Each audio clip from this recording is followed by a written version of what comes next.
What exactly is contained in Shira Haazinu? The words of Parshas Haazinu up until the point which we refer to as a Shira, according to the Ramban, everything. What do we mean everything? We mean precisely that, everything. According to Sifri, the Ramban says, quote, Gedai l'shira zu, sheyesh ba achshav, v'yesh ba l'sha'avar, v'yesh ba li'osid lavai.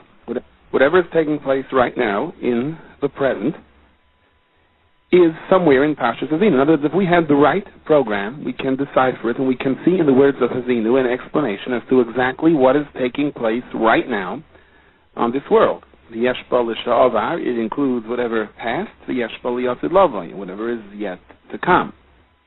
In other words, from the perspective of any human being in the Seder HaDoros, in the course of the generations, regardless of where he is and what he has to face with, Moshe Rabbeinu included your scenario in Parshas Haazinu, in terms of the way you are dealing with the present, how you reflect on your past, and what is yet to come, for us as individuals and for Klal Yisrael as a whole, and for the world at large. The Ramban continues, V'yeshba li'olam hazeh, v'yeshba li'olam haba. And therefore, in conclusion of the Shira, the Pasuk says, continues the Ramban, V'yavi Moshe, V'yadaber, and he spoke as Kal divrei hashira hazais bi'adnei ha'am, as Kal divrei hashira hazais, this entire song, stressed on the word Kal, lahagid, to teach us that indeed it includes everything. Kaileles Kal hu asidus lamai. Despite the fact that it is relatively a small parsha, continues the Ramban. And suppose you had a time-proven stargazer who continues to give you letters and issues, forecasts about what's going to happen the next day, and everyone knows that he's always right. Whatever he told us yesterday came true today. He is a time-proven vehicle of predicting the future. He obviously sees, as the emanations are coming down from Shemayim to manifest themselves down here in this world, he sees it a day before. It's not debatable. I believe what this stargazer says, continues the Ramban in the Moshel, the nation is kind who called the He told us last week how the Dow Jones is going to finish this week, and he was accurate to the point. He told us exactly what's going to be in this week's papers, from the beginning to the end. And he's never wrong. So when he tells us something, we tend to believe him. I mean, after all, obviously he has some handle on being privy to information as it's sent down to this world. Dr. Ramban, well, if you can see yourself believing in something like that, if indeed you found someone like that, and view Parshas Haazinu, which in a sense is Moshe Rabbeinu's closing words to Klal Yisrael, coming from the greatest Navi who ever existed and will ever exist. That is, of course, Moshe Rabbeinu. Reb Tzadok HaKohen elaborates on the words of the Ramban. The 600,000 basic neshamas who were makabel the Torah are rooted to the 600,000 letters of the Torah. We each have a shaykhus to a certain letter. And that is why this week's parsha, B'dafka, you have the mitzvah of the writing of a Sefer Torah. Because Parshas Haazinu reflects the kloliyos, the set of all of the nefashos of Klal Yisrael, of all of the neshamas of Klal Yisrael, and their saga, and their story, and their challenges, and their nisyonos throughout the generations. And included in Parshas Haazinu is the entire Torah Shebiksav. That is why, once again, it is the last parsha we read on Shabbos. It concludes, at least in a certain sense, the 53 Parshiyos of Torah, Gematria Gan, as in Gan Eden. Now, Reb Tzadok explains that in a certain sense, Parshas V'zayis HaBracha is already the beginning of the Ha'aris of Torah Shebal Peh, as opposed to Haazinu, which concludes Torah Shebiksav. Now, of course, it has to be put into perspective. Obviously, if the Sefer Torah is missing even one letter of the V'zayis HaBracha, the Sefer Torah is possible. But we see even from the Gemara, in regard to the last 8 psukim of V'zayis HaBracha, that they have different halachas, because there's an issue of who wrote the words from the Yamas Moshe, Eved Hashem and On. One man Damrahov. Yeshua wrote it, the other man Yamahov. There was Nichtav B'dema. And as a result, you're not supposed to stop during those psukim. And of course, in the basic structure of Kriyas HaTorah, you see that V'zayis HaBracha has somewhat of a different nature, being that it doesn't have a Shabbos for itself. So while, again, of course, V'zayis HaBracha is part of the Torah, but it's part of the Torah that already introduces us to Torah Shebal Peh, as opposed to Pashas Haazinu, as the Pesach explains it, which is more of the Siyum and Torah Shebiksav. Now, the Kedusha of Shabbos, as we have discussed many times, comes on its own. Bezdin is not Mekadesh Shabbos. It's a fact of creation. Or better, as the Orach Chaim HaKadosh explains it, it is the basis for the continuous creation of the world. The Orach Chaim HaKadosh says that the Rebbeinu Shalom, in the formula of Ma'aseh Bereishis, only gave the world a koyach to last for 6 days. Shabbos gives it a koyach to go for another 6 days. So Shabbos comes from Shemayim. That's Torah Shebiksav that comes from Shemayim. The Kedusha of Yom Tov, on the other hand, comes from Klal Yisrael. Bezdin determines which day Rosh Chodesh is, and as a result, the Rebbeinu Shalom sends down the Kedusha of Yom Tov based on that determination. So, in other words, Klal Yisrael creates the Kedusha of Yom Tov, and that's why, explains the Tzaddik, V'zois HaBracha, which is really the introduction to Torah Shebal Peh, is read b'dafka on Yom Tov, because it's the Kedusha that comes from Klal Yisrael, through Klal Yisrael. And with this we can perhaps understand why the Steipler, the Chaim Levracha, writes in the Sefer Kraina the Igros, in one of the letters that appears over there, that merely reciting Parshas Haazinu is a skula for Amunah, to bring Amunah, to bring faith into the heart of a Yid. Because every Yid, in essence, has Amunah. We have our shoyrish in the Torah. Except sometimes we engage in certain chatoim that block it out. Tzaddikim used to say, if the Rebbeinu Shalom doesn't want someone to do tshuva, then he takes away from him the opportunity to learn. I heard this from Rabbi Yaina first, L'chaim Levracha. Because once a Yid learns, somehow he directly or indirectly gets connected to his letter in the Sefer Torah, to his Shayrish Hamasham, and that fuels his amunah. If a person realizes that suddenly I don't have an opportunity to learn anymore, I used to have time, but it just doesn't work out, stop and think. Are they trying to prevent you from doing tshuva? And of course the proper response to that is, Rebbeinu Shalom, help me come back in, not chas v'shalom to despair. So Parshas Haazinu, which we know, as the Ramban tells us, directly has some button, some code over there in the program, which spells out the life story of every single Yid, is a skula for Amunah, because it drives us back to our source. It fuels our neshama. We've mentioned many times the story that the Kav HaYosher brings and the Yisod Yosef brings, that the Ramban had a Talmud with the name of Avner. This Talmud, unfortunately, went off the derech, and he became a big general.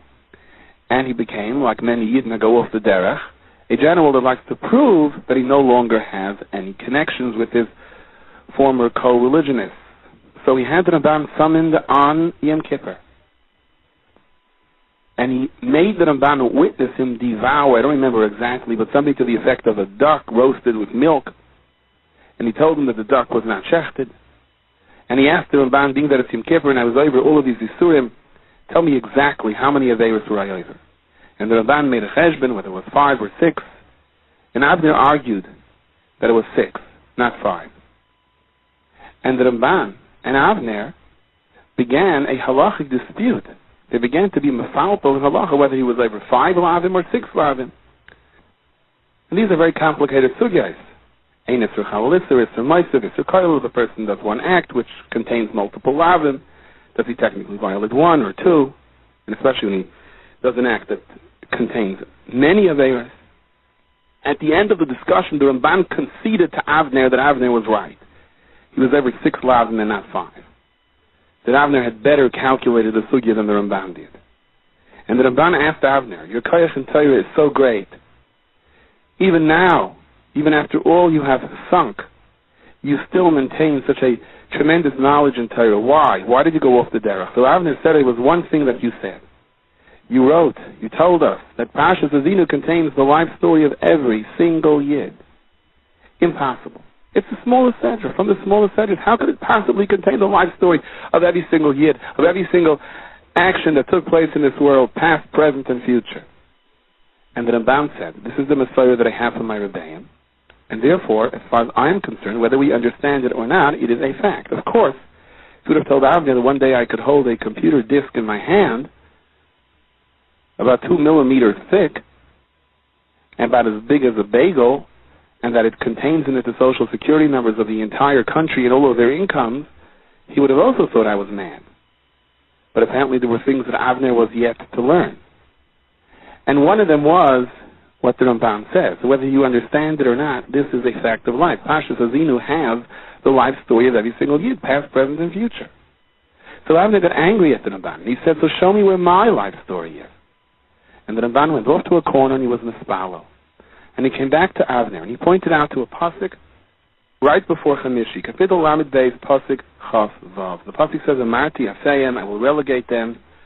Ashbisa me'enesh zichram, I will destroy them from any remembrance of mankind. No one's going to even know who they are. Avner, this pasuk refers to you. Eventually, your enemies that you think are your friends now are going to recall on a fact that you cannot change. Once a Jew, always a Jew. And they're going to rid you of your honor and glory. They are going to dump your body someplace. No one is even going to know what happened to you. You're going to be completely forgotten from anyone's memory. You're going to be lost. Like Tzaddikim said, if Yidden don't make proper Kiddush, then Goyim remember to make the proper Havdalah. So Avner laughed. He said, so who is to say that that pasuk refers to me? So the Ramban told him that the third letter in the word Afayim is an Aleph. Afayim is spelled Aleph Fei, Aleph Yud Hey Mem. The third letter in the word Ashbisa is a Beis. Ashbisa is spelled Aleph Shin Beis, Yud Sav Hey. The third letter in the word Me'enesh is a Nun, and the third letter in the word Zichram is a Reish. That is your name, Avner, and your destiny. Avner was overtaken by what the Ramban said. And he began to cry that he wanted to do tshuva. Eventually, he walked off his position, got into a little boat, and sailed off into the ocean. And no one ever knew what happened to him. Although, the way the Kav Yashar explains it, the Ramban said that he would spend much time being mispawel for Avner's neshama, so that indeed his tshuva should be completely accepted and that his neshama should come to its tikkun. So you see an interesting thing. Ultimately, the pasuk's description of Avner would come to fruition. He would disappear. He would be forgotten. No one knew what happened to him. But he was zeicher that it should happen through tshuva. Had he not listened to the Ramban, eventually it would have happened to him anyhow. It's just that his so-called friends would have made him disappear. And this can give us perhaps a little bit of an insight into the difficult question of Yediyah and Bechira, Kadosh Baruch Hu, knowing what is going to happen in a person's own free choice. Ultimately, the nevuah of the pasuk would be what the nevuah of the pasuk was. But the range of Bechira would be the difference between Gan Eden and the lack of such for Avner. Now, it's quite fascinating to note that the Ramban, in his Pirush on Chumash, on this pasuk of Amarti Afayim, understands the word Afayim as a lashon of Peah, which means the corner. The corners of our head is where our Peyahs grow from. There is a mitzvah to leave Peah, that is the corner of the field, for the poor people to be able to collect. The Ramban says in his second chant that this pasuk, I will relegate them to some far corner of the world, where no one will remember or know where they are, refers to the Aseret HaShvatim, who were exiled to the river Goizen, which the Chachamim refer to as Sambatyon. And the Ramban goes on to explain that it's called Sambatyon because this is a river that throws rocks all week long, except for Shabbos. It rests on Shabbos, but of course Shabbos we can't cross it because we're not allowed to travel on a ship on Shabbos. It's called Sambatyon. The Ramban explains that the word Sabbath comes from Shabbos, Sabbath. And the Ramban explains that in Arabic, Shabbos is called Sabbath. Even in Russian, Shabbos is called Sabbata. And the letters Yud, Vav, Nun are sometimes added to a word, like we find many places, and the Ramban lists them. So the river Sabbatyon really refers to Shabbos, the Shabbos river that doesn't throw any rocks on Shabbos, and that's where at least some elements of the Aseret HaShvatim are, someplace on this world.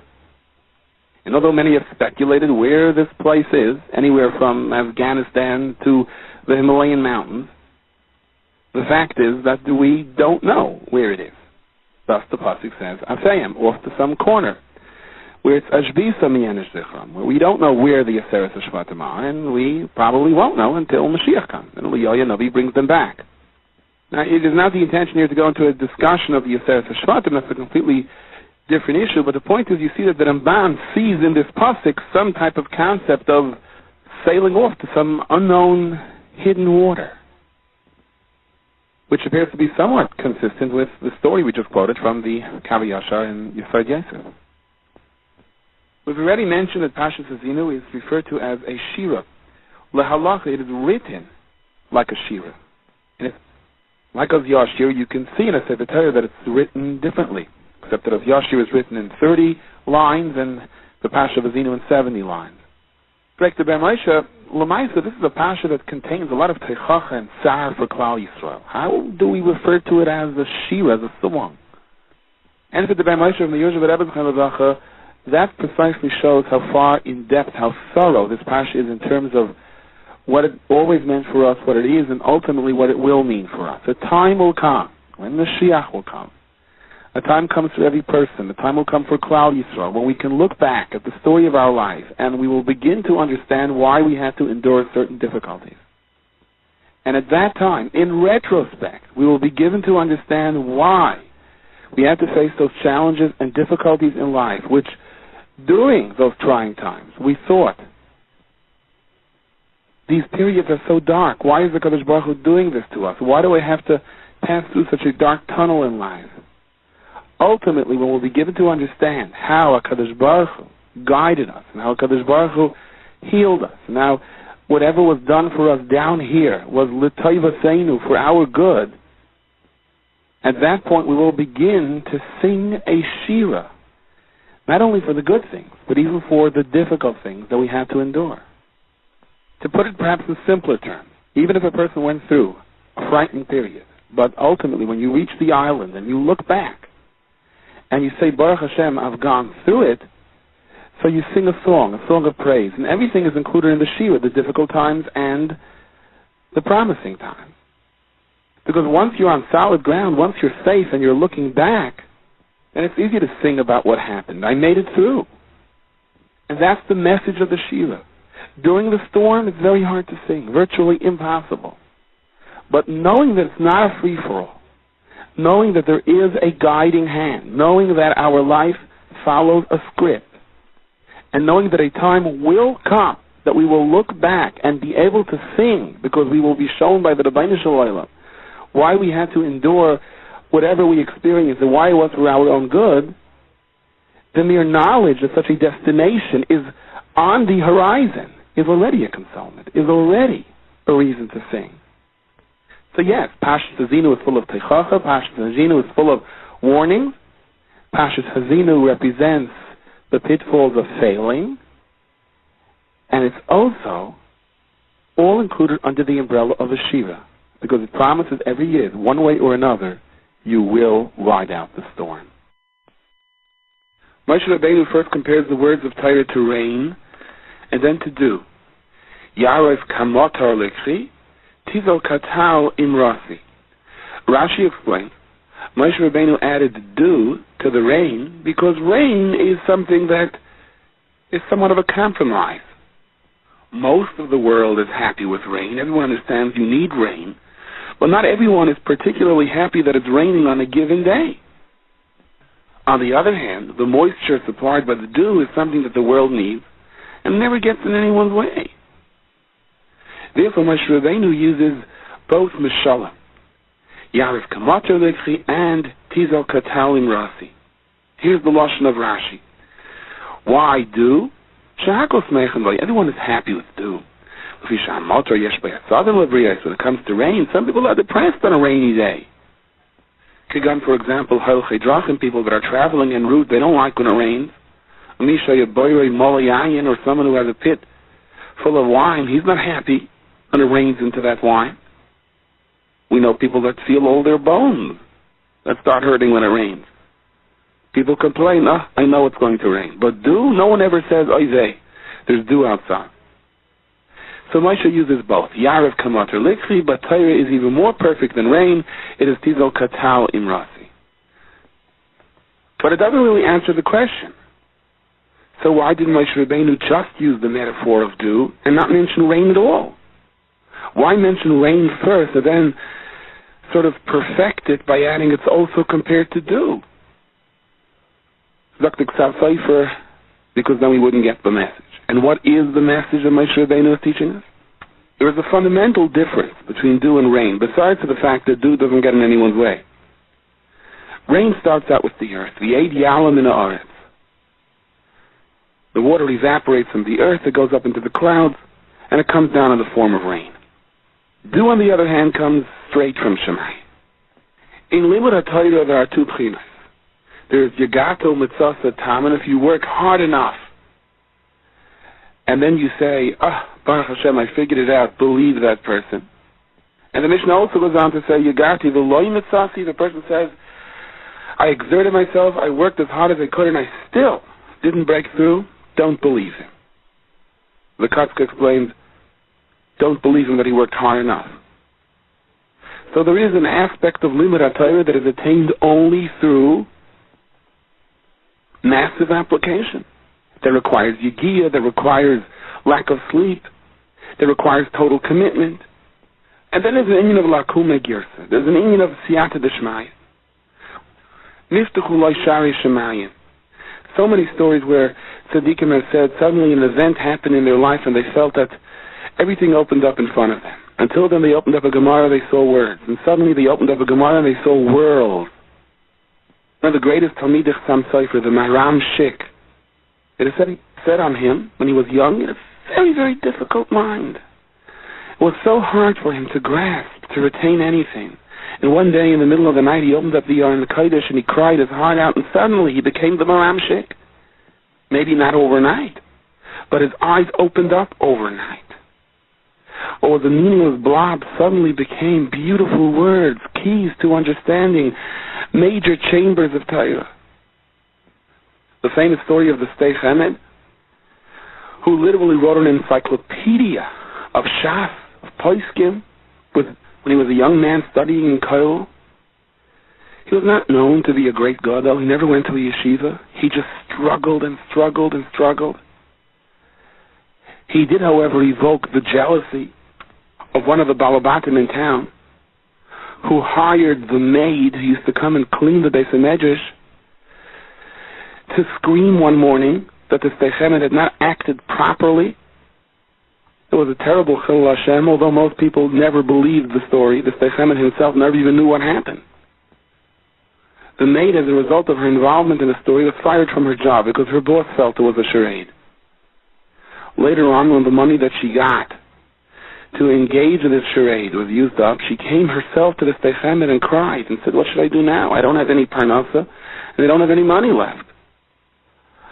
And she said, I am willing to publicly admit this disgraceful thing that I allowed myself to be part of, and that will clear your name beyond any doubt.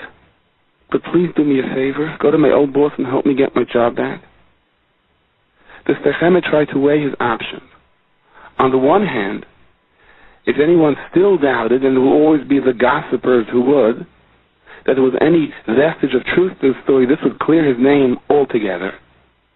On the other hand, he felt, the mere fact that one Yid can try to conspire to do this against a different Yid would probably be even a greater chilul Hashem than the whole story itself. So ultimately, for Kvod Shemayim, he reasoned, debated, and concluded it is best that the story should stay the way it is, where most people don't believe it anyhow. He doesn't want additional chilul Hashem. He told her, I'll help you get your job back, but please, don't discuss it. Don't tell anyone whether it was true or not true. It's not good. The Stei Chemed walked back into the Beis HaMedrash after he got his job back, opened up the Gemara, and he saw different words. Until then he saw words. Now suddenly they were openings to huge big rooms behind it. There were elevators that carried him up to the Shemei Shemayim. He understood things that he never understood before. He said, Niftuchu loy shari shemayim. He sat down to write about one thing and the entire Torah became clear in his eyes. The Mordechai Yafi, the Mechaber of the Levushim, the Sefer Levush Malchus, a series of Piskei Halachos. He used to be a businessman, a great Talmid Chacham, but a businessman. And once during his business encounter, a certain noblewoman approached him to be over in Aveira. He didn't know how to escape, how to run away. The only possible means of escape seemed to be some type of a pipe that was used for sewage. And even though he was wearing, as he always did, given his business positions, very fancy and expensive clothes, he didn't think twice. He dove through this pipe and all that was in it. The offensive odor that would come out of his goof and clothes for who knows how many weeks afterwards would not even come into consideration given the possible shash of that same odor coming out of his neshama. He gave up his business dealings afterwards, not wanting to have to face this Messiah again. He started to learn, and the Levush writes, he felt that niftuchu lo shari hashemayim. Suddenly he began to understand things and see things, and he was zecher to a depth and insight that he never had before.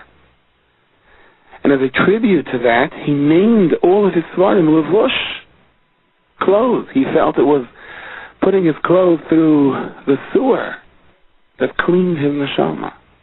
Dr. Ksav Sefer, this is Moshe Rabbeinu's message. Limud HaTorah begins always as Yard of Kamotra Likhi. It starts as rain. Rain is a difficult procedure. The Eid Yalam in Oretz, water has to evaporate from the ground, and you have to prepare for the rain. You have to cultivate. You have to dig. You have to plant. You have to plow. And it's frustrating. Sometimes it rains in the wrong time. It rains too early. It rains too late. It rains too much or it rains too little. But you have to keep trying. You have to keep preparing for that right rain at the right time. If you do that long enough, then you are zeicha to the Tizol Katalim Rasi. Then suddenly Torah comes down as Tau. Yes, rain is frustrating sometimes.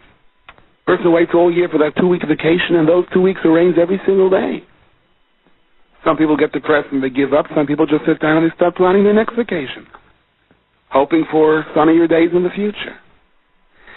If this is your attitude toward Limud HaTorah, the defeats, the failures, the things that don't work out, only cause you to realign yourself and say, okay, let me try it again. Let me try it from a different perspective. Let me try it from a different place. If you treat Torah like rain, eventually the Torah will become a dew. But it's a gradual process. You have to be zeicha to it. I remember when I was an 18-year-old bacher, and I was in a camp, and the color war spirit was in full swing, and I was invited to join. And I always had somewhat of an attraction to plays and things of that nature. And I conferred then with my mashgiach, who said, no, I don't think you should get involved in it. Not at this point in your life. Not at this point during the year. I listened, but I tried to argue back. I explained all the advantages of it, the achdus, the feeling of working with others. And my mashgiach said, taking everything into perspective, for you right now, I feel that it's not right. That was the das Torah at that time.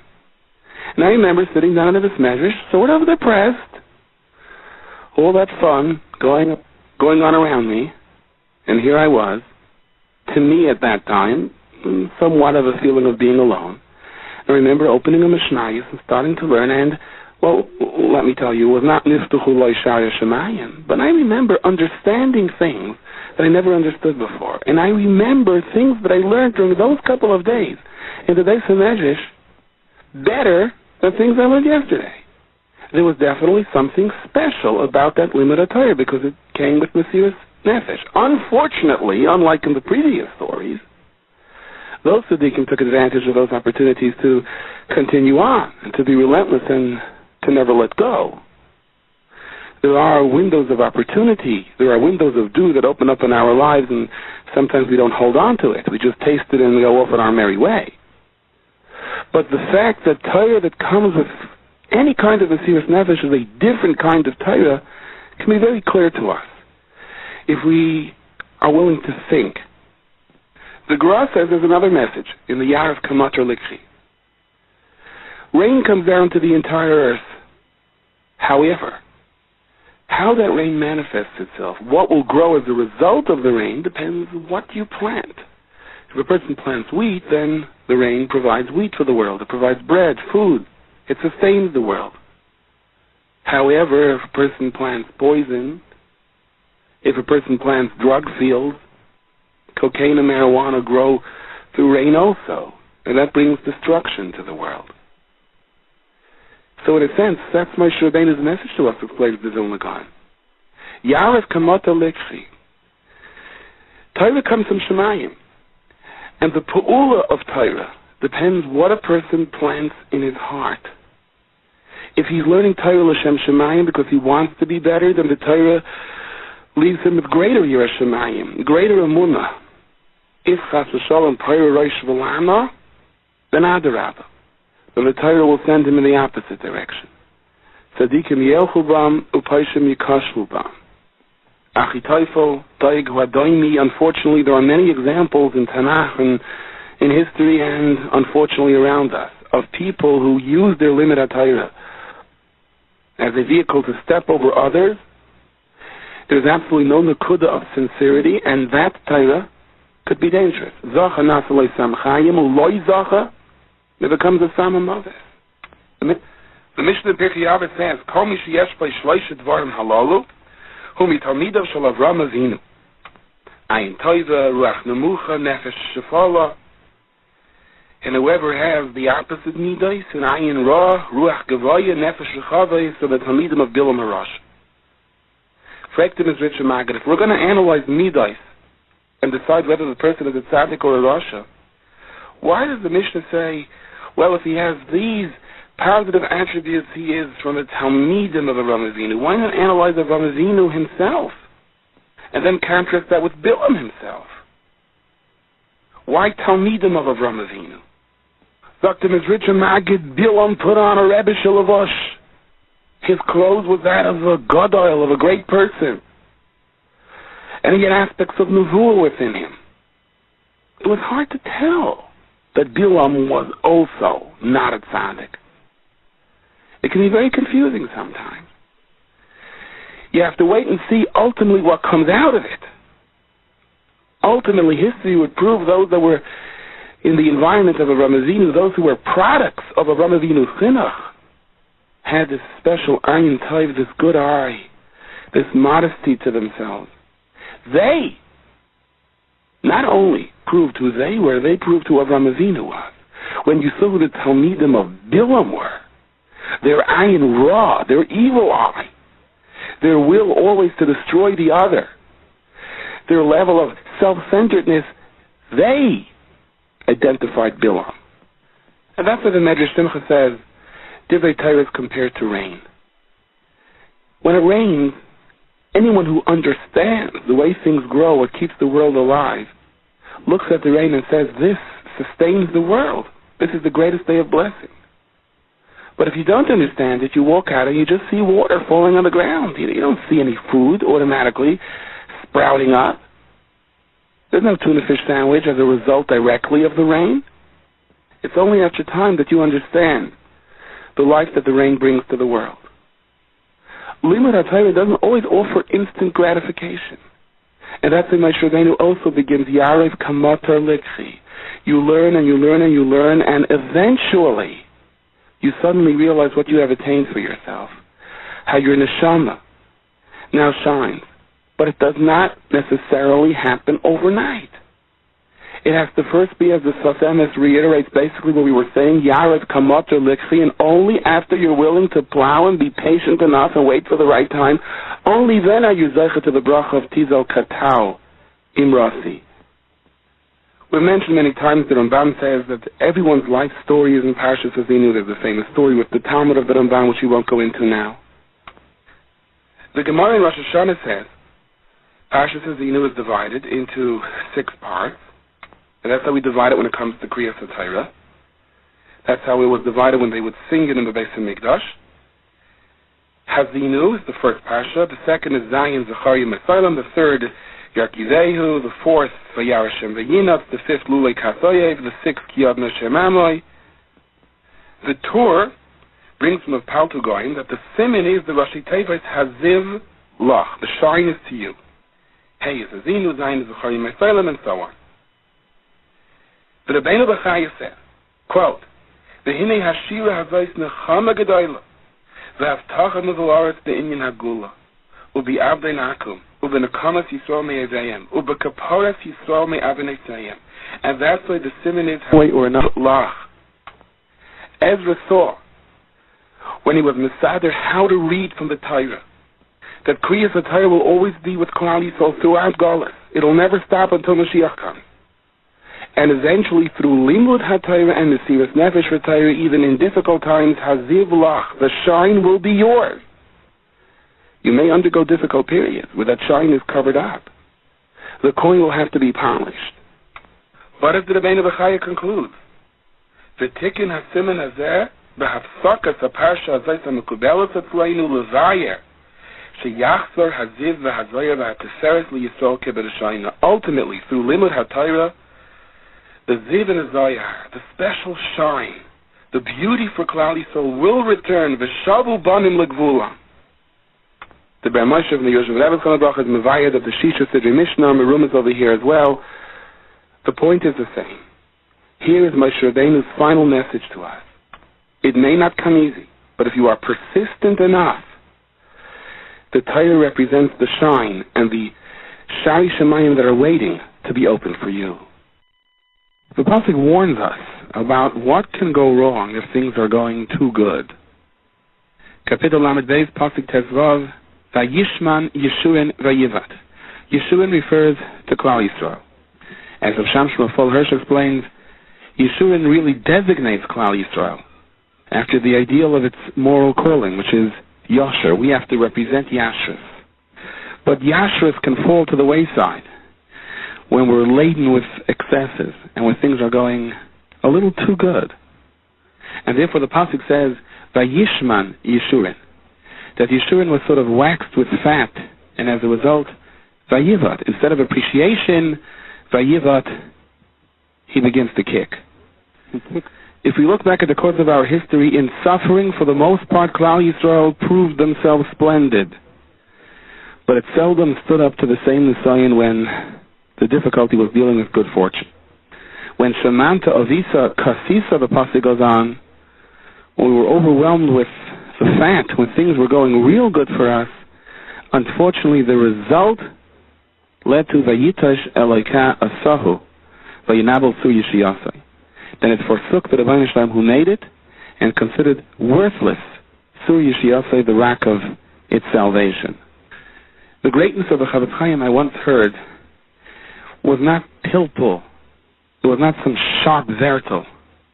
It was teaching a pasuk, like we're soon going to see how the Chavetz Chaim translates this pasuk in its most simplistic form, and in the pashtus, give us the real message of this pasuk in such a way that it ought to shake the very fiber of our being. We can read this pasuk 100 times and never see it the way the Chavetz Chaim simply touched the words. The Chavetz Chaim gives us the following mashal. There were two sisters. One married a very rich, prominent person. The other married into poverty. Many years passed after their marriage. One lived in a glorious home that was the envy of anyone who passed by, the talk of the town.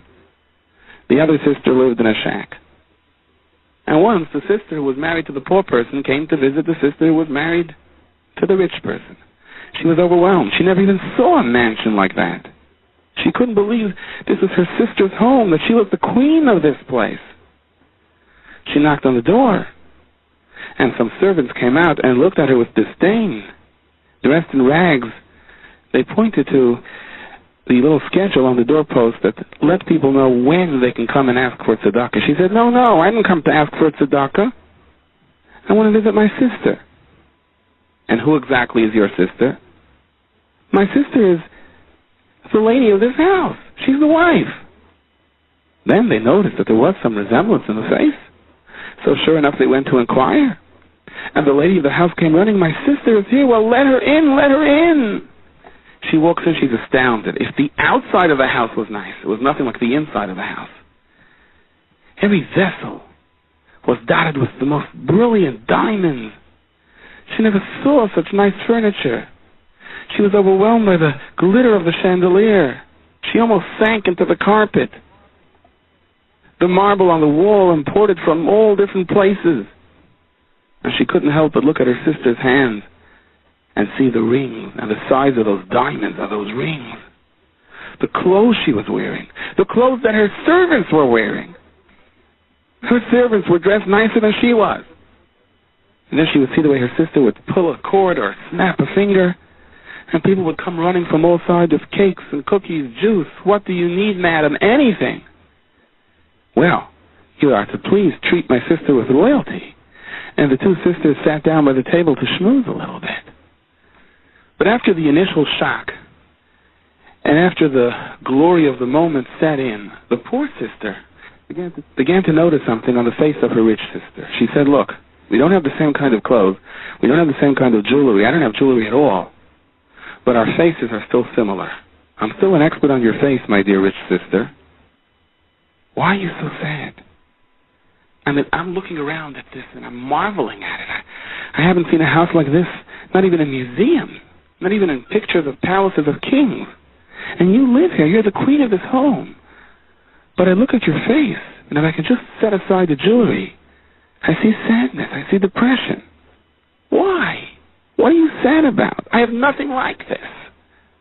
I live in a shack on a dust floor, and me and my husband sit and we break our heads every single night to figure out how we can pay the bills of the next day and just make it. Why are you sad? Why are you so depressed, my rich sister? The rich sister closed the curtains to make sure no one was listening, and she said, well, you are my sister, and I can confide with you. I feel I have very serious marital problems. My husband is very rude to me. Rude to you, the poor sister asked. Rude to you? Look at the clothes you're wearing. Look at the jewelry you have. Look at this home you live in. Look at that carriage and those white horses parked outside. How can you say that your husband is rude to you? So the rich sister said, let me explain something to you. In terms of material, I get whatever I want. Material wealth I have.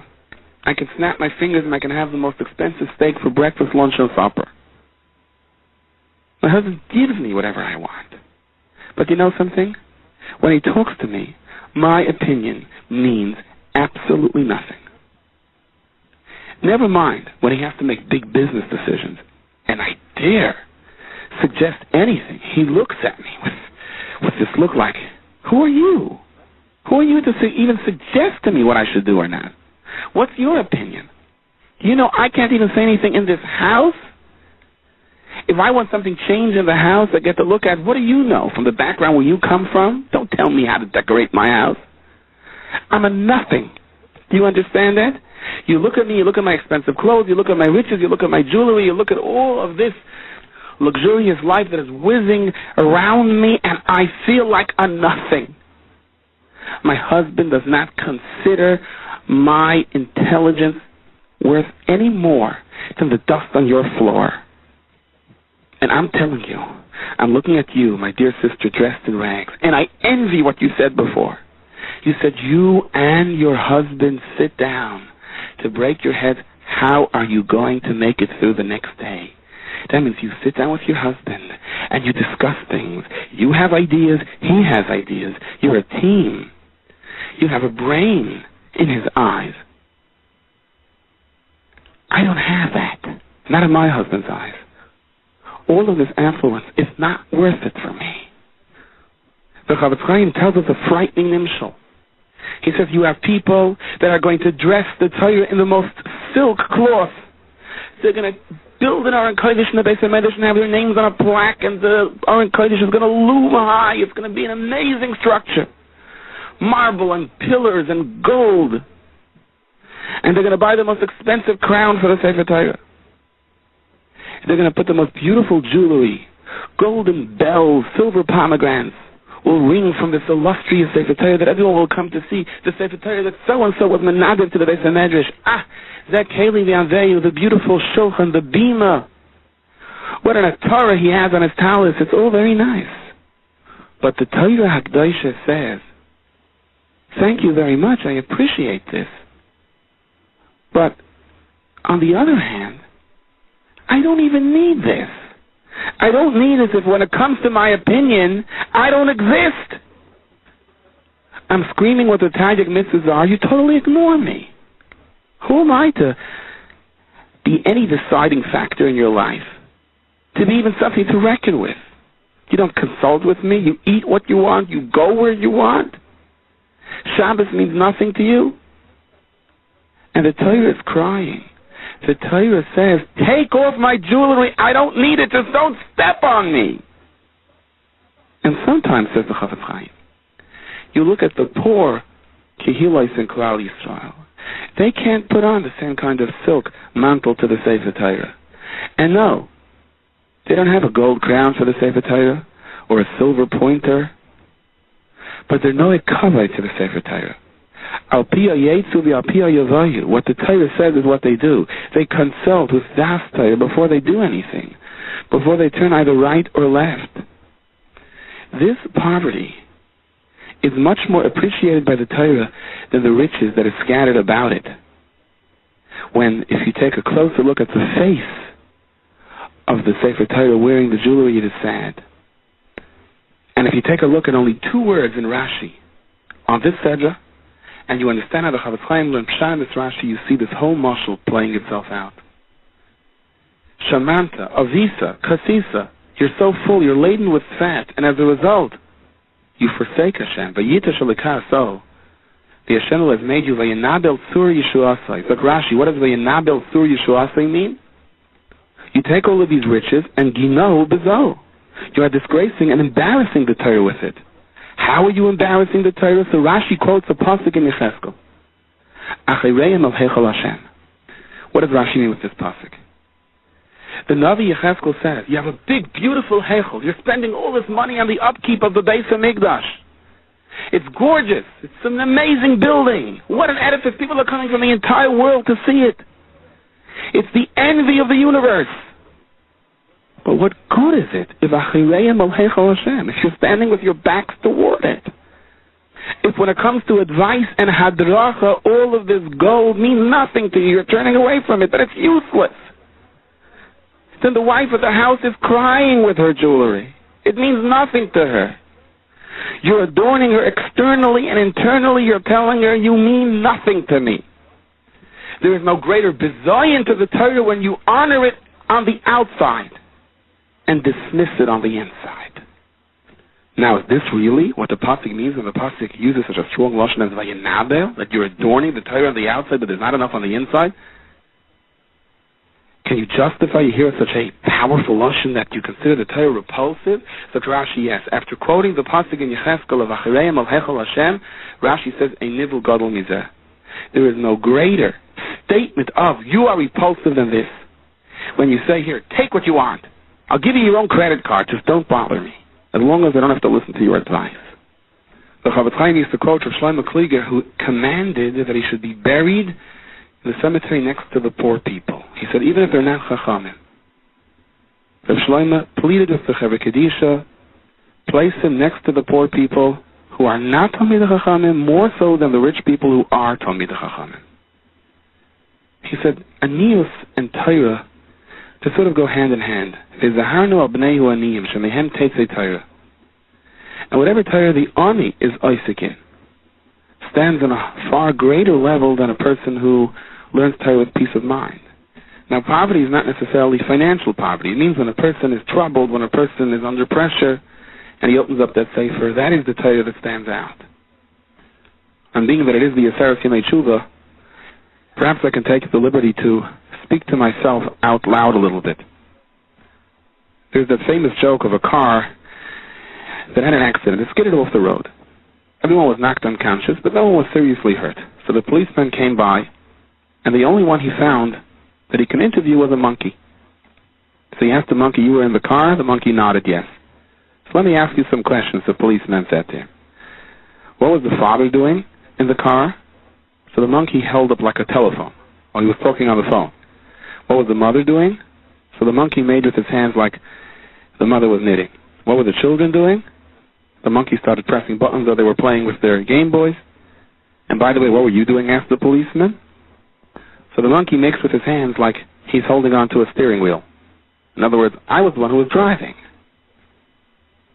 In an era of absentee parentism, when we have a situation where in many homes, necessity drives both parents out to work, and we leave our children home, we leave them in a home that has all the trappings of Torah and mitzvahs. I mean, imagine if a shtetl yid who grew up in poverty in a shack, in a mud shack, came to our houses, and he saw the beautiful mezuzah on the door. He saw the tremendous Svarim shack that came with the haazinu furniture, the beautiful shas behind the glass, the Shulchan Aruch, the Svarim. And he saw the gorgeous pictures of tzaddikim on the wall. He would be amazed. He would say how great Torah has risen. The crown of Torah has been restored to its glory. And then he'll walk into the den. No doubt, en route he's going to see many more bookcases that are going to have all the latest English Svarim and beautiful stories. And in the den, he will see a child sitting there in front of a box, and one is going to explain to him that this is a computer. What is he doing on this computer? He's either playing a game for hours on end, or he's surfing the net, Rahman al-Islam, uncovering the secrets of the universe, the good ones and the bad ones. This guest from the shtetl may walk into the kitchen. He'll open the refrigerator with permission, and he'll see 2 hashgachos on every item. One with the name of a Rav from Europe, another symbol of a national organization. Kashrus. Look, 2 separate kitchens. A milchige sink and a fleischige sink, a milchige stove and a fleischige stove, unheard of. Where he comes from. Has Yiddishkeit risen onto a pedestal. And then he's going to see a Polish guy to come in and serve the food to the child. And he's going to see a little toddler walk in and cuddle up to the one that is, for all practical purposes, raising the child most of the hours a day. And he's going to see the child sitting there on the lap of this person, and the person is going to sing a nice little Polish lullaby to the child. So much love. What is this Yid from the shtetl going to think? He's going to say these people are out of their minds. They have adorned the Torah with riches. They have made external Yiddishkeit something to be very proud of. Look at the payers on those children. But when it comes to whose opinion counts, who is directing their lives, who's being mechanech them, they entrust it to a machine? They give the child a key to the world and they say, here's a big world, all of its pitfalls, all of the greatest tumults that ever existed. Here, child, keep yourself busy. Sit in your luxurious home. I'll be back for supper. And take a tour of the world. Leave the Torah right here. Don't let it get in your way. Just let it stand there. This Yid from the shtetl is going to say these people are out of their mind. I'll run back to my house that does not have such a nice mezuzah. I'll go back to my tefillin that may have not been made out of the thick hide. I'll go back to my city where maybe there was one shas in the whole city. But at least whatever Gemaras were there dictated our lives. We listened to them. Those Svarim were mechanech our children. At least we weren't drugged with some type of a Game Boy or a Game Gear. And keeping a child quiet for hours and hours by having him knock off people's heads and feet and legs. I fear that Yid in the shtetl is going to say, keep your jewelry. I'd rather be in a relationship where people value my opinion. And you know something else? This Yid in the shtetl didn't have to scratch his head and say, why is my son such a mechutzif to me? Did you ever? I would have never said to my father, or my father would have never said to his grandfather, no, absolutely not. I'm not doing it. I don't care what you want. Can you imagine what today is, what Tafshin Samach is, what the year 2000 is? It's not the Tafshin Samach. People by nature will respect those that guide them, those that direct them. So if we simply don't have the time to be mechanech our children, and we turn them over to mechanical devices, then they will have the respect of those devices. And then we have no one to blame but ourselves. You cannot buy a child a space station and wonder why he's spaced out. Don't be surprised. You ought not to be surprised any more than turning over the steering wheel to a monkey and wondering why you wound up off the road. Parashas Haazinu may not be the last parasha in the Torah officially, but it is the last parasha that we read on Shabbos. Zayis HaBracha doesn't have a Shabbos. Zayis HaBracha is read on Simchas Torah. This is not without significance, explains the Pesach. Of course, the Zayis HaBracha is part of the Torah, and if you're missing a letter of the Zayis HaBracha, then the entire Sefer Torah is possible. However, there is an idea that the Zayis HaBracha is already an intermediary between Torah Shebeksav and Torah Shebal Peh. Even the Gemara talks about the last 8 psukim of Parshas Zayis HaBracha and asks, well, how can the pasuk say Vayomas Moshe and Moshe Rabbeinu continues to write? And some say Yeshua wrote it, and others say that Moshe Rabbeinu wrote it with tears. You're not supposed to be mafsik by the last 8 parshiyos of the Zayis Baruch. You're not supposed to stop in the middle. So whether it's the last 8 sukkim, and in a sense explains the entire parsha, it's already the bridge between Torah Shebeksav and Torah Shebal Peh. That's why it doesn't have its own Shabbos. It comes on Yom Tov. And who is Koveya which day Yom Tov should be? Bezdin. Chazal, the Torah, gave this koyach to Bezdin to determine which day is Rosh Chodesh and subsequently which day is Yom Tov. So in a sense, the fact that we read the Zayis Bracha on Yom Tov represents the Kedusha of Torah Shebal Peh, that HaKadosh Baruch Hu considers it as important as Cholot Chisav, that it was given to Moshe Rabbeinu and transmitted to us on Har-Sinai together with Torah Shebeksav. But as a result, getting back to Parshas Haazinu, that means in a sense that Parshas Haazinu wraps up Torah Shebeksav. And that's why the Ramban says, explains of Tzaddik, that in Parshas Haazinu you have the life story of every single Yid. There is a code in Parshas Haazinu. There's the famous story of Avner, the Talmud of the Ramban who rebelled, and the Ramban later told him where his life story is in Parshas Haazinu, which we won't go into now. But the Ramban says that your life story, my life story, the life story of every single Yid is in Parshas Haazinu. And we know, explains the Tzaddik, the Zohar says, Yisrael is Rashi Teivos, Yesh, Shishim, Ribu, Yosef, L'Torah. There were approximately 600,000 and some odd Yidden that were Makabel the Torah. And there are approximately that amount of letters in the Torah, and every single Yid corresponds to a letter. Every single Yid has a letter in Torah Shebeksav that is his letter, where his neshama draws its source of Kedusha from. So Parshas Haazinu, which in a sense is the last Torah Shebeksav, official Torah Shebeksav Parsha, that has within it sort of a chazara of all the Yidden that have their neshamas dispersed throughout the letters of the entire Torah. Like when you write a shtar, when you write a contract, the halach is in the last line of the shtar, you have to quickly present a synopsis, a short summary of the basics of the shtar, of all that is included in the shtar. Parshas Haazinu, which brings to an end the official kriya for Shabbos, that has within it a summary of all of the Yidden, full of the nefashis of Klal Yisrael, who have their oisias throughout the entire Torah. And if someone has the Ruach HaKodesh of the Ramban, he can take a pasuk in Parshas Haazinu and say, here's your life story, here's a summary of your life. I read once that when Moshe Rabbeinu got the bitter yediyah, the tragic news of the passing of his beloved son-in-law, Rav Shivgal, Zecher Tzadik Livracha. So he didn't want that anyone else should know until the morning. He said, let them only start suffering later. And he paced his room back and forth, and he repeated this pasuk, the pasuk from this week's Sedra. Hatzur Tamim Pa'olai. Literally, the rock, his work is perfect. Ki chal derach of mishpat, for all his ways are justice. Keil Amuna, the Ein Avel, Tzadik V'Yashahu. So the Archaim HaKadosh, we just had very powerful promises in the first 3 psukim of this Sedra. Very impressive. Havtachis HaKadosh Baruch. The Torah promised us that if we are Isaac in Torah properly, we will have all the dew and the rain in the world that we need. And sometimes a person looks around, and he's puzzled.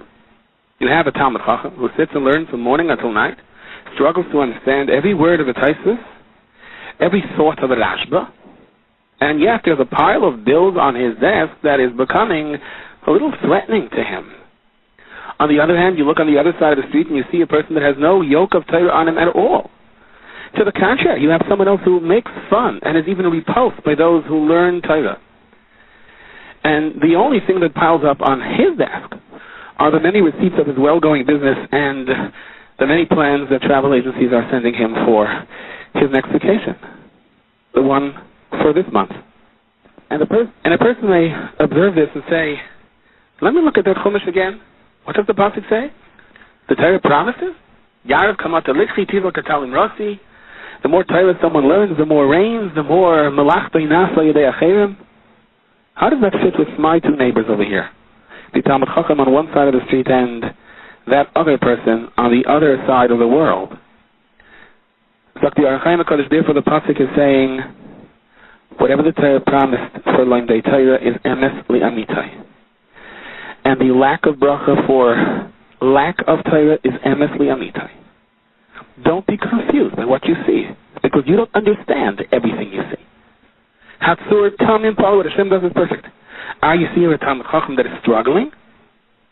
Tamim pa'al, what Hashem does is perfect. You see that haughty person who is having it so good, kichol derachos mishpat. The tzaddik may have been over certain inyanim, dakastik inyanim, very fine inyanim, and in order for him to have a clean slate, li'olam haba, this particular tzaddik, for whatever reason, has to endure these difficulties. The Rasha, by the same token, may have done some things right, or triggered some things right, even in the form of a ripple effect. And for that, HaKadosh Baruch Hu is measuring out his schar spoonful for spoonful. Everything is just. And you may not understand it on this world, but the pasuk says, Keil Amunah. The Rebbeinu Shalom will give the tzaddik every ounce of reward that was promised to him, that is due to him. Chazal say, Keil Amunah l'shalim l'tzadikim tzidkasam li'olam haba. The Ein Avel. There is no injustice by the Rebbeinu Shalom. If the Rasha did something that caused the right thing to happen, he has to be rewarded for that, regardless of the apparent chilul l'Hashem. So you can look at the Shalvas Harashoyim. You can look at that late model car by that person across the street who would never even think of walking into a Beis HaMedrash and say, what is going on over here? Or you could say what David HaMelech said. David HaMelech said, if the Rishayim have it so good for even the ripple effects of some good deed that they may have triggered either directly or inadvertently, Kadosh Baruch Hu is so careful. So Keil Amunah, can you imagine what reward awaits the tzaddikim? And therefore, says Yer Chaim HaKadosh, touch the pasuk this way: Keil Amunah. Your heart should be full with Amunah, full with hope and anticipation for the unimaginable, undescribable schar that there are for tzaddikim liyasid lavai. V'haraya v'ein avel. You see how Kadosh Baruch Hu is so marked to pay back schar, that even for the Rishayim, he says, no, they must be paid for the little good things that they may have triggered on this world. And this pasuk is in Parshas Haazinu, because Parshas Haazinu, the tzaddik says, represents the summary of the life of every single yid, based on the Rambam. And there is no life that doesn't run into this question at least once.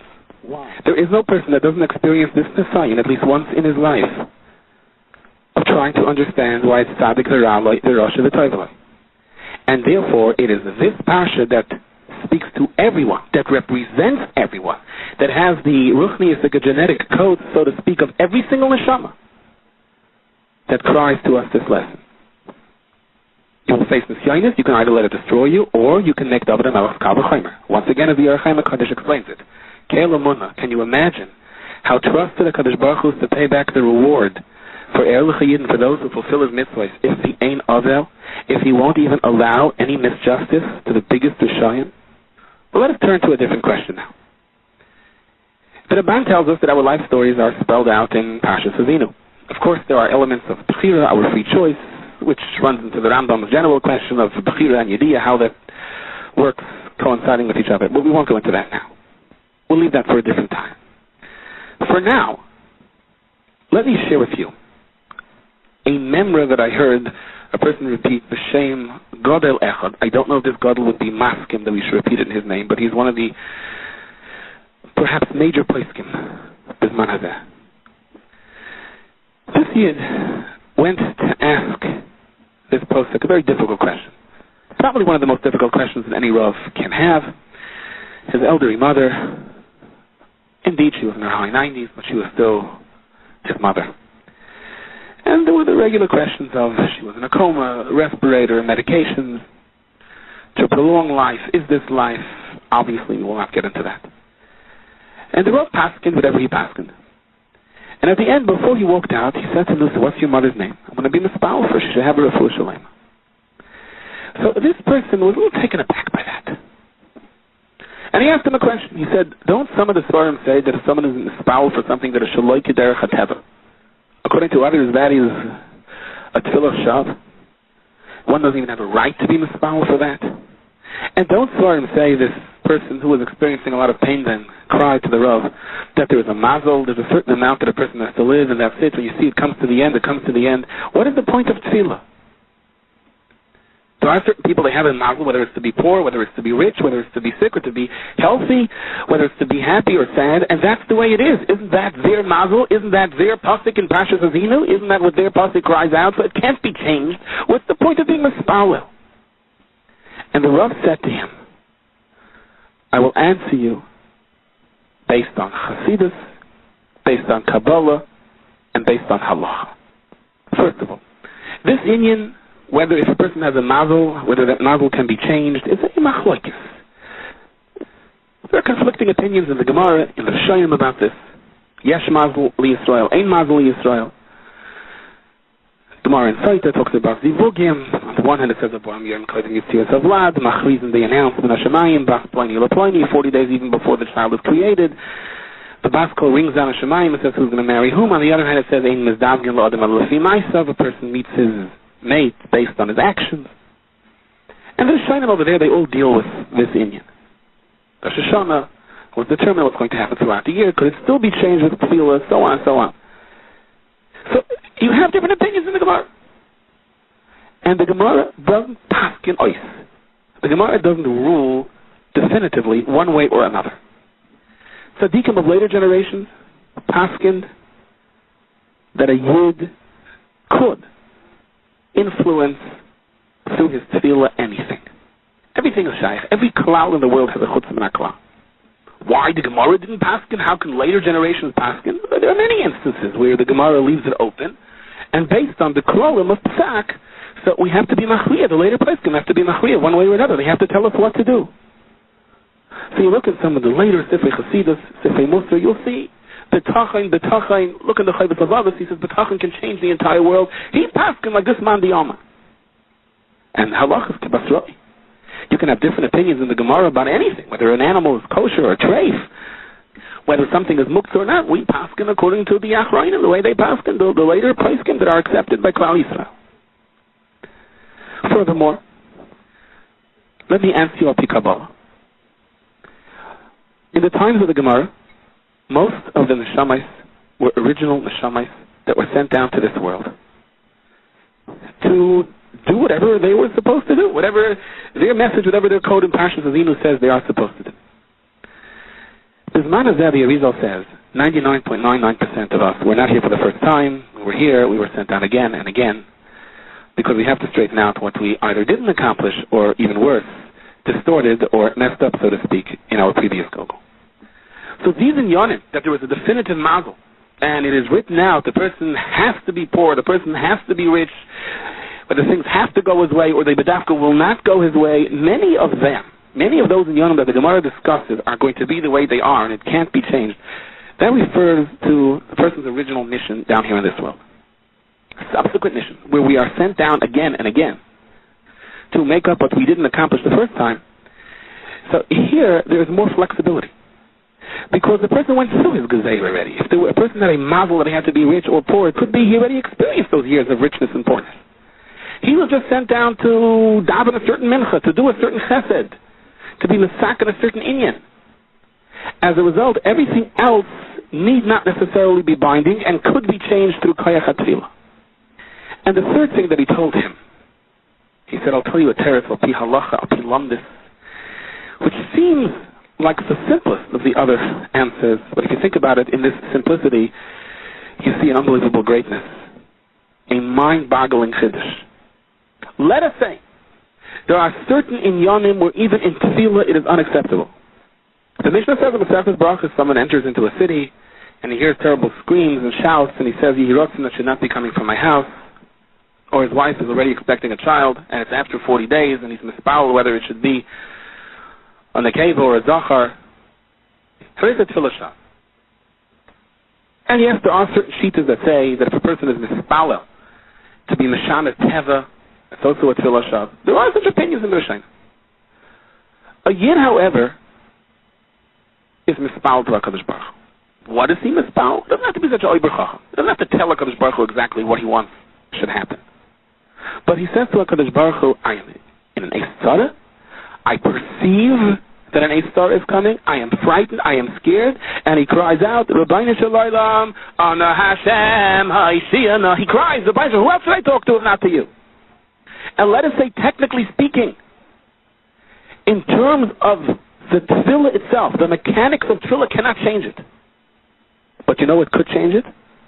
The schus that the Yid has, that he turns to HaKadosh Baruch Hu, even though it's an impossible situation. Al Picheshim, this Yid should say, I'm an Eisara. No. According to certain sheets in the Shainim, there's no mokum to be mispal over here. So forget it. Why should I open up a Tilim?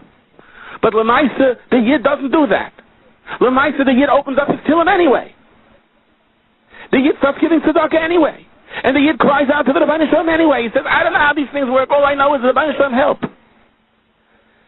Even if the tefillah doesn't work, but the schus that the Yid goes and he's mispal even under such circumstances, that schus can change teva.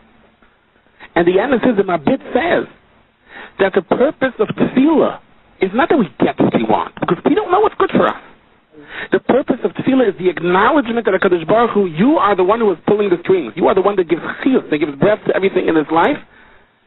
And whatever experience I am going through is directly your order.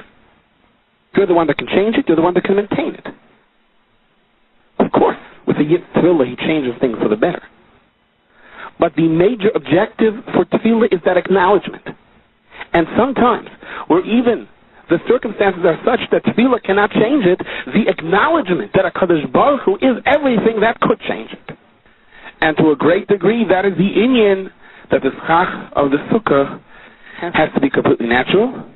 It has to grow from the ground. You cannot fashion it into a utensil. We deal directly with HaKadosh Baruch Hu. It has to be able to rein in, because this is our statement. We can build the most secure roof in the world, but it doesn't guarantee that we won't be rained upon. We can and we ought to try and do and plan to protect ourselves, but ultimately our menuchas and nefesh is in your hands, Rabbeinu Shalom. And there's nothing we can do to guarantee it. And that acknowledgement is the greatest chus of all. Hatzur tamim palei kichal derachad mishpat. Whatever HaKadosh Baruch Hu does is perfect. Tamim. You may or may not understand why HaKadosh Baruch Hu does things, but the reality is, regardless of your ability to comprehend it, kichal derachad mishpat. All of his ways are just. We have to understand, however, the meaning of the word ki over here in the pasuk. It appears that the context of ki over here means dikor. In other words, it's a mesinas tam. It's an explanation. Hatzur tamim palei. Why is it whatever Hashem does is perfect? Kichal derachad mishpat. So how do we understand this? Whatever Hashem does is perfect because all of his ways are just? It's not so much because all of his ways are just. The emphasis is, even though you don't understand why certain things happen, despite that you should know whatever Hashem does is just. But how do you fit in the because whatever Hashem does is just over here in the pasuk? Furthermore, we seem to be switching back and forth between the plural and the singular. Hatzur tamim pa'alei. That's singular. His work is perfect. Then we switch to Lashon Rabim. Kichal deracha, for all of his ways, that's Lashon Rabim, plural. Our mishpat, again, Lashon Yachid.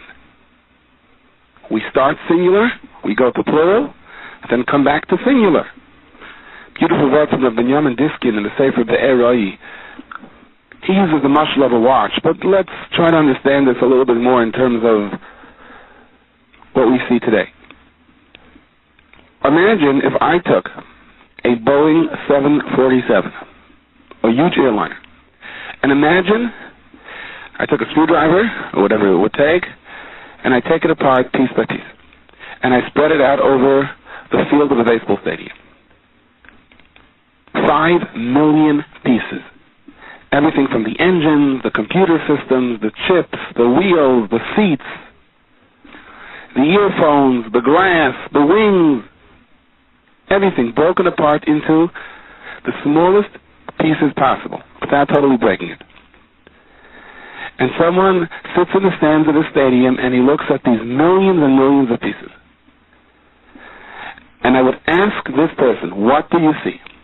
And he will tell me, I see some type of, I don't know, the biggest yard sale that ever existed. Looks like someone really emptied out his basement, or thousands of people emptied out their basements. There's everything here from wheels to glass to seats to engines to rotors to tanks of gas, pieces of metal, screws. And look how many basements have been emptied out. I mean, I can't even see the end of this. What if I went and I told this person, you should know that every single thing you see over here, the thousands and thousands of components, are really all part of one machine. This person would be either astounded, or he would look at me as if, how many bottles of schnapps did you drink last night? I see miles and miles of pieces. You're telling me this is all part of one machine? I see layers and layers of screws, of things of different shapes and sizes that apparently have no connection to each other whatsoever. You're telling me this is all one unit? This is 1,000 junkyards that have been dumped over here. That's what it looks like. Then I will turn to the person and I will say, relax. Take a deep breath and watch what's going to happen. I snap my fingers and I bring hundreds and hundreds of engineers and workers. Everyone has his job. He picks up the wheel. The other person picks up components of the engine. He picks up the seats. And it may take a couple of days or a couple of weeks or even a year.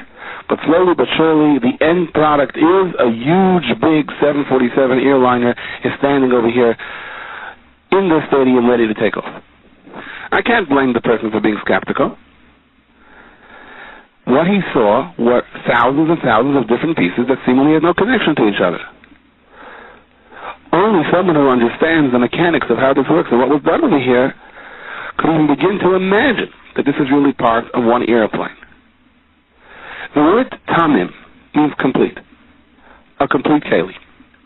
If you have a whole glass, it's a complete glass. If there's a chip broken off, it's no longer a complete glass. But that's easy to see because a glass is a glass. If you have an airliner, then you have to have all the components of the airliner. If you're missing the throttle, or you're missing a lever, or you're missing a light, or you're missing an engine, not a complete airliner. But that's much more difficult to see, especially before you put it together. As a matter of fact, it's almost impossible to see. There's a famous Weltmarshal, 10 blindfolded people all felt an elephant. One of them came back and said, an elephant is like a huge wavy carpet. He felt the ears. And the other one came back and argued and said, no, an elephant is like a long, long garden hose. He felt the trunk. Another person said, no, an elephant is like a huge, huge pillar. He felt the feet, and so on and so on. Because they did not see the whole thing, each one had a very limited perspective based on what he was able to feel. Therefore, each one decided he knew what an elephant is. Each one was right, but on the other hand, their inability to see the whole thing caused them to argue with each other. Each of these 10 blindfolded people came back and said, you don't know what you're talking about. Your description of the elephant is totally off. It has no shaykhus whatsoever to what an elephant really feels like. In a way, this explains the fallacy of Avodah Zarah. The Goyim were under the impression that it cannot be that there is one force that dominates this world, because there are so many obvious or apparent contradictions. There's Tov, there's Ra. You have in this world the purest, the finest, the sweetest.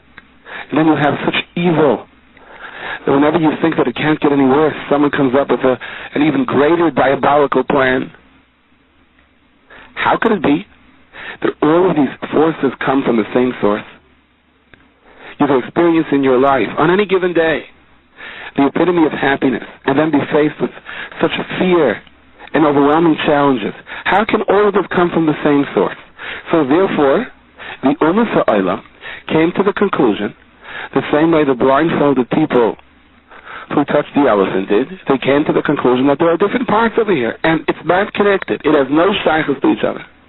There are koichos ha'tov, there are koichos ha'ra.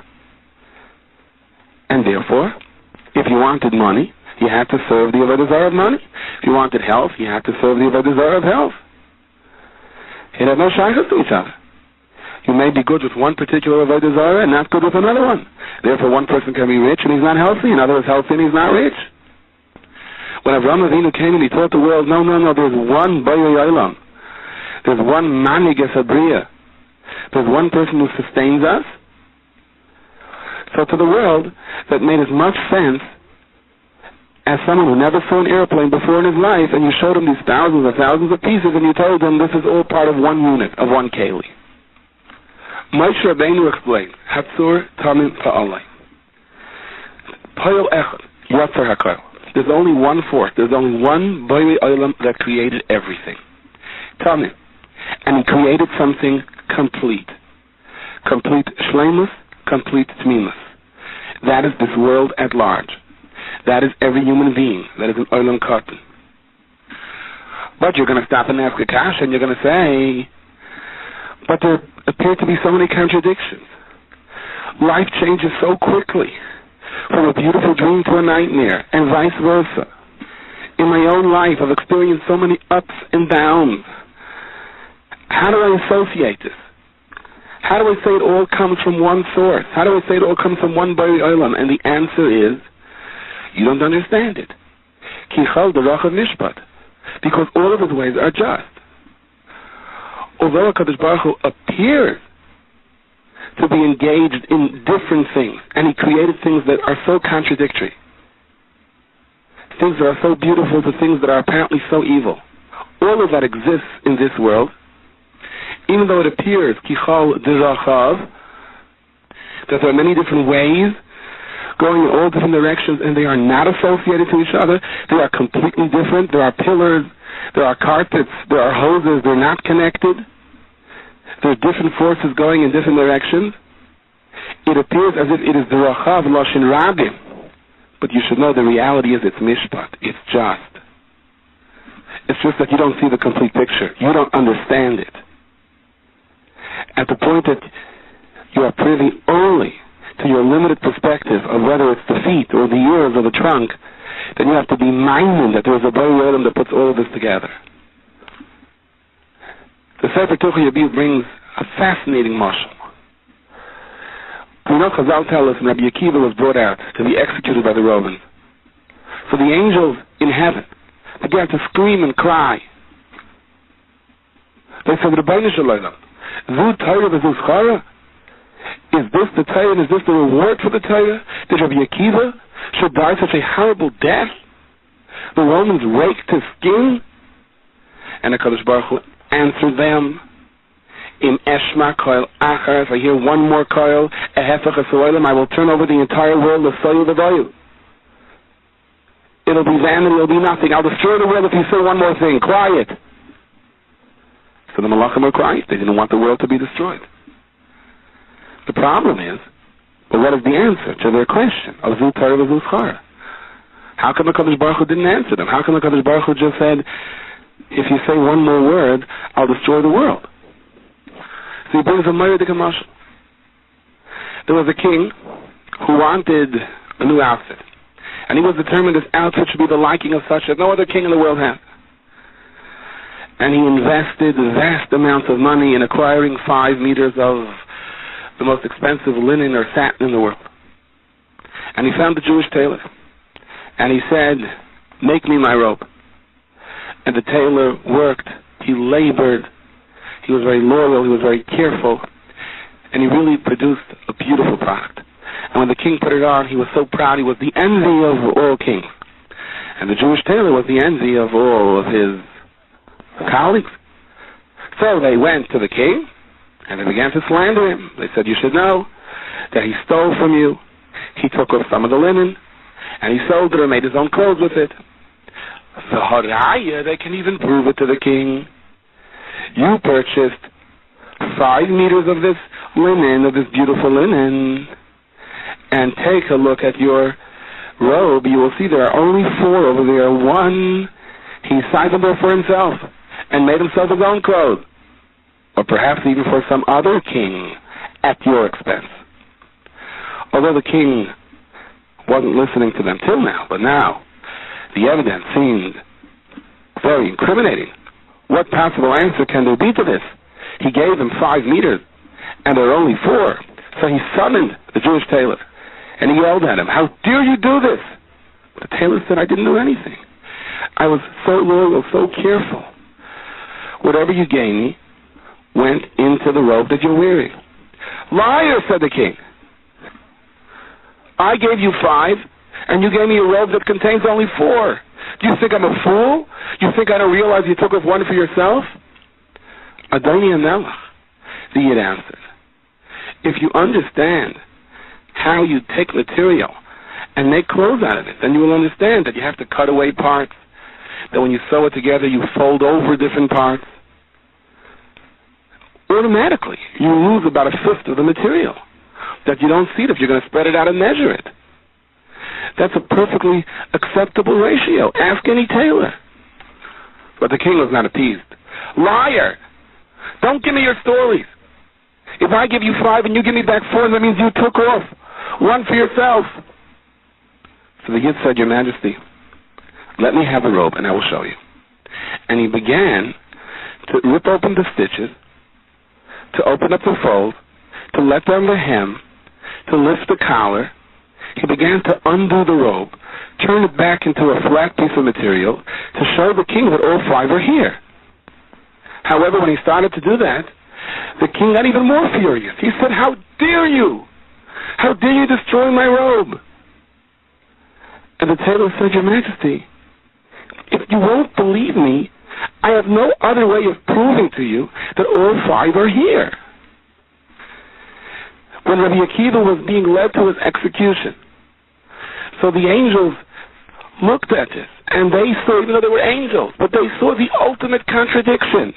This is the man who was Meiser Nefesh himself for Limud HaTorah, who came from the depths, who came from Amaratzis, and wasn't embarrassed to learn at the age of 40, who learned Torah with such Mesiras Nefesh, leaving his wife for 24 years. This is the man who defied the Romans, who didn't look at his personal safety and continued to teach Torah. This is the man who said, "Without Torah we are like fish out of the sea. There is no chance whatsoever." He is being led to his execution for his skin to be raked off with iron rakes. How could you? We're willing to accept everything, but how could we accept this? How could this be justified? And the Kadosh Baruch Hu said, "Quiet. You want to force me to undo the whole world so that you can see it? So you can understand the plan of the Bria? So you can understand what Olam Haba is? You can understand why a person lives down here in this world? The only way for me to explain it to you is to undo the whole world. Then you'll see it's not a contradiction. Then you'll see my plan of Bria S'Olam, and you'll understand that nothing happens if it's not a Shgacha Pratis. But you have to undo the world to do that. It's much better to have a Emunah than to have to undo the world. The king would be far better off believing the tailor than having his robe completely undone. We know that the Ramban tells us that the life story of every Yid, the whole Bria, is in Shiras Haazinu. Parshas Haazinu is Koilo, all of the Dairis, from Bria S'Olam, Yitzias Mitzrayim, Kabbalah Satayr, the Beis HaMikdash, Golus, until the Geula Achrayna, until the days of Mashiach. When you look at all of these things 1 year at a time, it is difficult to understand. Therefore, the Torah reminds us at the beginning of Parshas Haazinu that Tamim Pa'aloi, that HaKadosh Baruch Hu has the whole picture, which is perfect. And the truth is, if a Yid is Zaycha on any given day, he can be Zaycha to that Emunah of Tamim Pa'aloi, of understanding that whatever HaKadosh Baruch Hu does is perfect. The Aseret Yemei Tshuva explains that Sasemes correspond to the Aseret Memoris Nivra Ha'olam.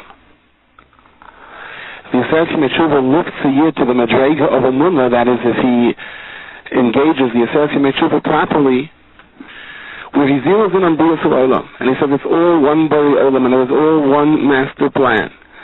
Even though when you look at it from a limited perspective, you see different things and sometimes even contradictory things.